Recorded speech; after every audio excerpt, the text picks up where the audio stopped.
لە ئێستادا حکوومەتی هەرێمی کوردستان بە بیانووی قەیرانی دارایی پرۆژە خزمەتگوزاریەکانی وەستاندوون،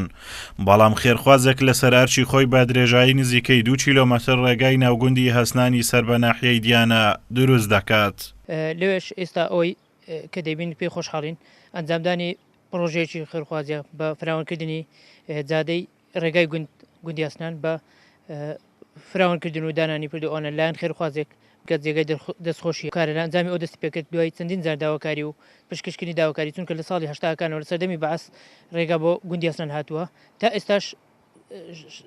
دوای پێشکەشکردنی چەندین داواکاری تا ئێستا ئەو شەقامە نۆژەن نەکرایتەوە. ڕێگاکەمان زۆر تەسک بوو بە هاوکاری چەند خێرخوازێک ئەو پرۆژێ بەڕێوەچی لەسەرچی خۆمان و خێرخوازێک بە تایبەتی ئەوەی گرتوتە ئەستەوە. دانیشتوانی گوندی هەسنان هۆکاری چاکنەکردنی ڕێگای ناوگوندەکەیان لەلایەن حکوومەتەوە دەجێڕنەوە بۆ بوونی ململانەیە سیاسی چەند حیزبێکەوە. دەستمان کردووە پرۆژەی چاکردنی ڕێگای گوندی هەسنان کە پێشتر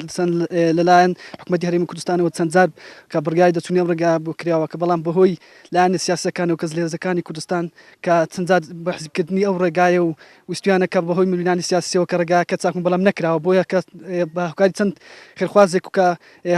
هاوکاریکردنی گوندی هەسنان کە توانیمان کە بە ماوەی هەفتەیەکە کە ئیشت لەو ڕێگایەکەت و بە ڕێگایەکە چاک بکرێت و ڕێگایەکەش 2 کیلۆمەترەکە لەسەر حسابی گوندەکە و خێرخوازێکە کرێت. ڕۆژێکەوە دیتان ئەوە جادەی ناو گوندی هەسنانە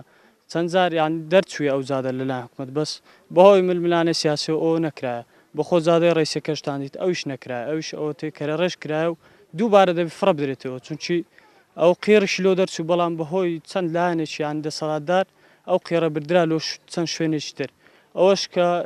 پرۆژەیەکی خێرخوازیە و نیشانی حکوومەتیش ئەدەن کەوا خەڵکەکە ڕێگر نییە. حکوومەتی هەرێمی کوردستان ماوەی 24 ساڵە چەندان جار داوای لێکراوە یانی نەیتوان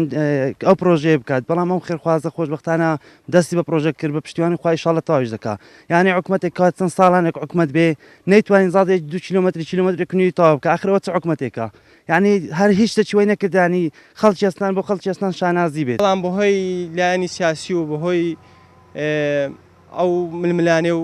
لایەنی سیاسیانەوە هیچ نەکراوە لە هەردوو حیزبی دەسەڵاتدار کەوا ئێستا لە دەسەڵاتن و هەموو شتێکیان بەلا ڕێدا برد و هیچ شتێک بۆ خەڵکی گوندی هەسنان نەکرا.